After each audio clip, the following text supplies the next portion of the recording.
Us your outlook on the markets and giving us a sense as to which sectors and stocks look attractive at the current juncture. Well, let's shift gears and focus in on a sector that has been really pulling out all stops in order to try and maintain a supply chain for essential products, and that, of course, is the FMCG sector. One of the key players within this space is Kellogg's, and we're going to interact with Mohit Anand. He is the Managing Director, Kellogg South Asia, joining us from Mumbai. Thank you so much for taking time out and being with us.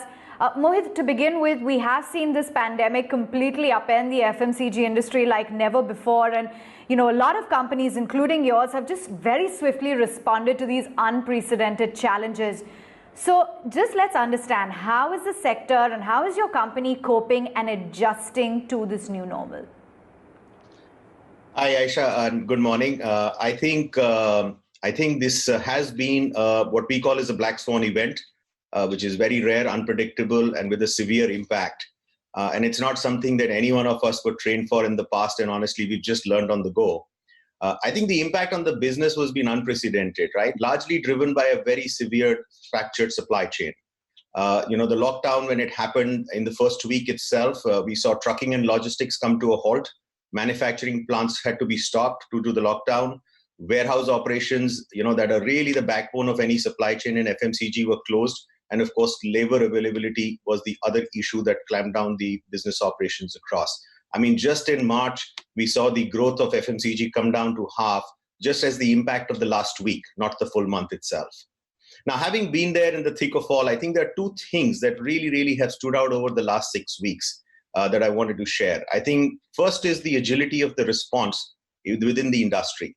I think that's just been the cornerstone of the whole ecosystem that we have seen.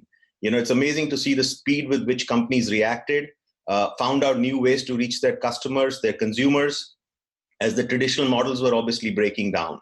I think also the agility with which people were able to work with the government and the local authorities across the country was simply amazing. I think the second that we also saw was a very seamless collaboration across with the government at all levels. It includes sort of very quickly driving clarity in terms of what is within scope and what is not within scope. Was commercial transport in, or was it only personal transport that was going to come to a halt? And within very few days, we were able to drive that clarity with the government. I think we worked very closely with the local authorities to ensure that the movement of people and goods did not come to a stop. And I think last but not the least, I think there has been, very constructive collaboration between the industry and the government to sort of constantly strike that balance between lives and livelihood. I think there has been significant focus on intervention on safety, sanitation, taking care of people, movement. And I think this includes a lot of preventative measure in a very complex system within an FMCG, which ranges from large plants to lots of people out in the field. So I think that's really been the sort of impact and how we've seen over the last 60 days that the industry has been managing.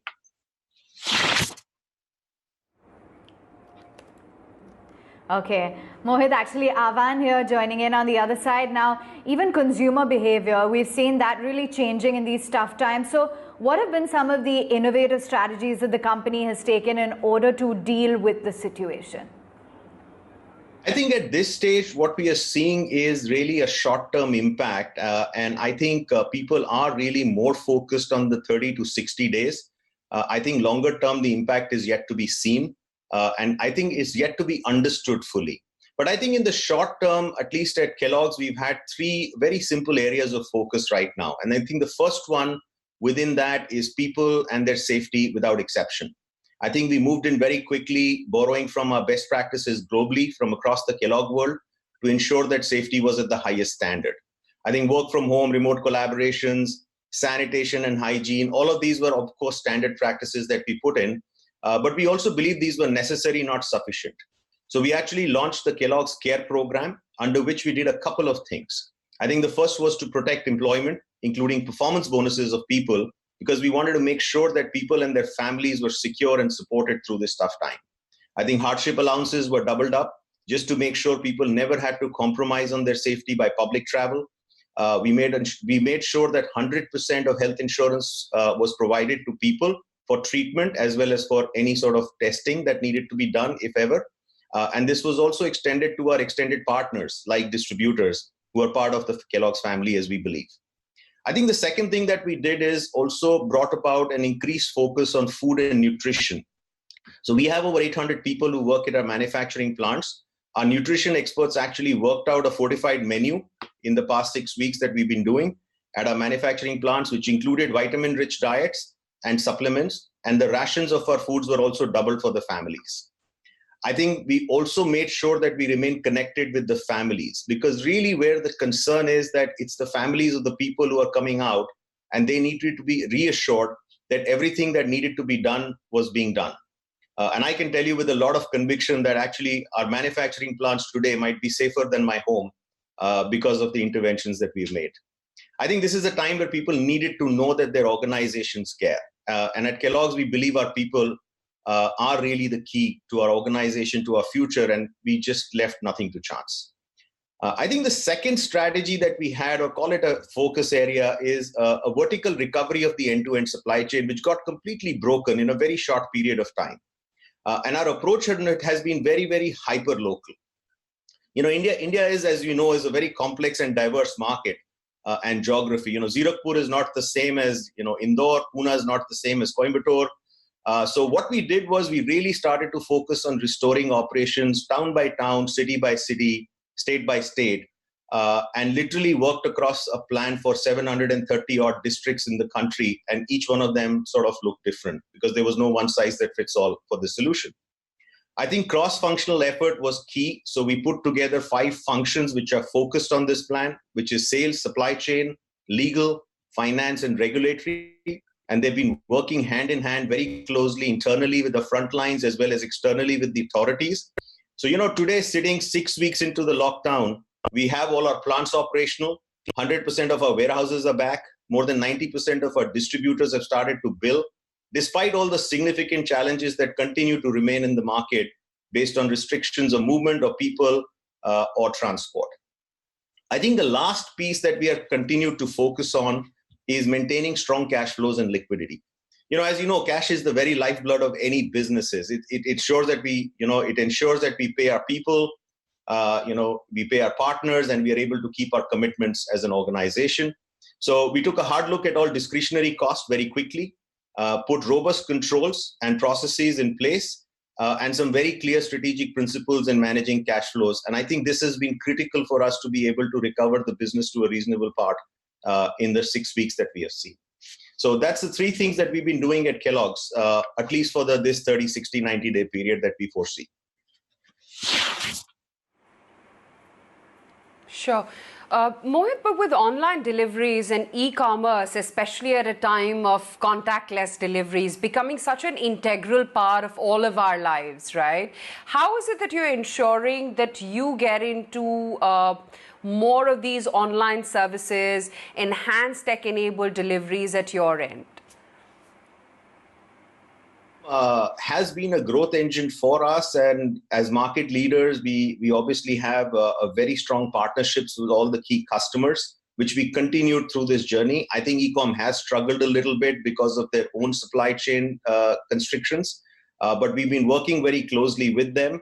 I think what has happened is that, as you rightly said, that with the COVID infection pandemic happening and the lockdown, I think simply the shopper inertia has been lifted from e-com, and the adoption rates will move up dramatically.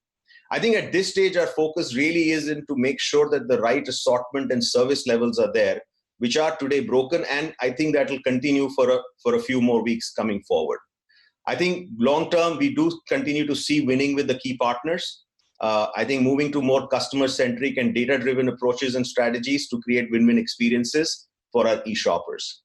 But I think additionally, as you rightly said, there is more disruption happening. So, we've seen kind of new models come out very quickly in a very short period of time, scaling up. I think Swiggy and Zomato have been 2 that most of the industry has been working with. And in a very short period of time, as of last, we know they're delivering at about 30,000 odd deliveries in a day for groceries, which is quite commendable in the last few weeks that they've done.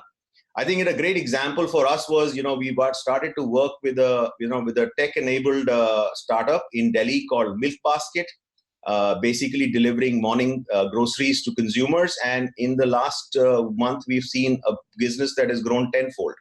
So I think we're looking at new opportunities and we're consolidating with the key partners in the e-commerce space, because I think this one is just going to explode in the coming months. Oh, yeah, absolutely.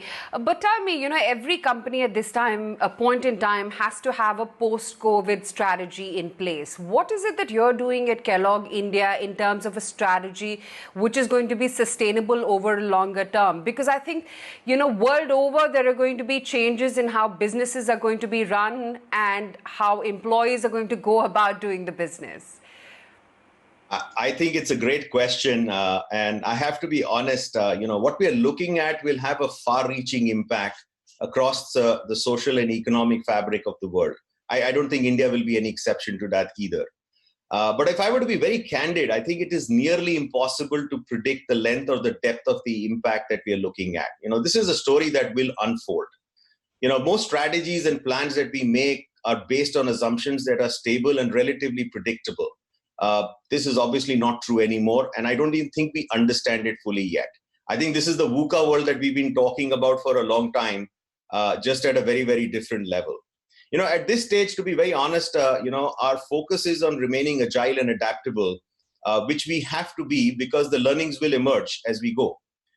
We are drawing up scenarios, and there can be more than one for sure.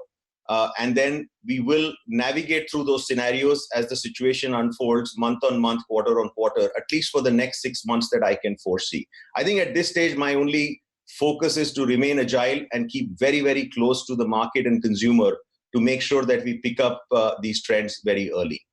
Having said that, I think there are 3 tenets that we believe will guide our intent going forward.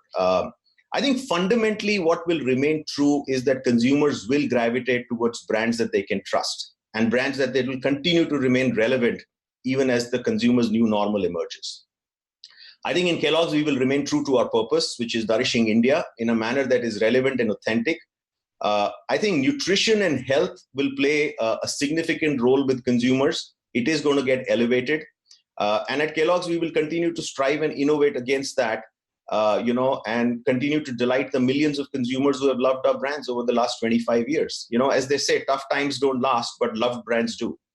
So I think that tenet is going to be true, and we'll continue to invest in our brand as we have.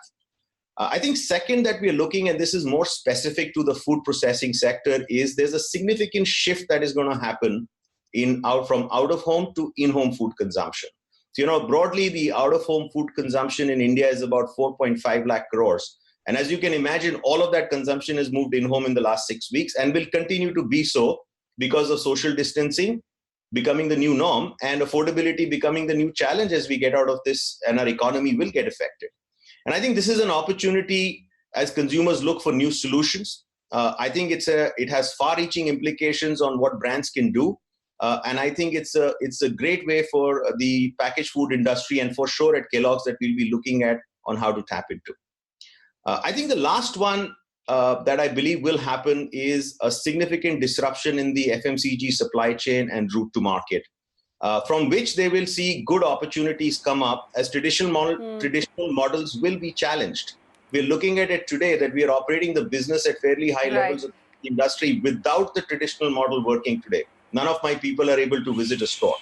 So company needs to be prepared for that and remain agile and adaptive and hopefully even lead this change. Right. I'm going to pick up on the point about nutrition and health. We were just chatting with Acharya Balakrishna from Patanjali as well on how to boost immunity. I think we're going to eat different, we're going to work different, and we're going to live different in the post-COVID world. I know you are into healthy cereals already, but any new brand innovations that you may be doing to be able to aid people to live a more healthy life than they already do? We are always doing that, and I think you said it very well. We're going to eat different, we're going to live different. So yes, we are looking at new innovations that are more relevant in the new scenario. We are enhancing our innovations to make sure that they remain constantly on the nutrition that consumers are going to seek, more in-home nutrition consumption, and definitely more convenient and nutritious products. So we are looking at a variety of innovations in that space. More to come on that in the next few months. Okay, we will be looking out for the shelves in stores, or for that matter, the e-commerce platforms. Good chatting with you, Mohit. Thank you so much for taking the time out and speaking with us today. Thank you so much, and stay safe, everyone.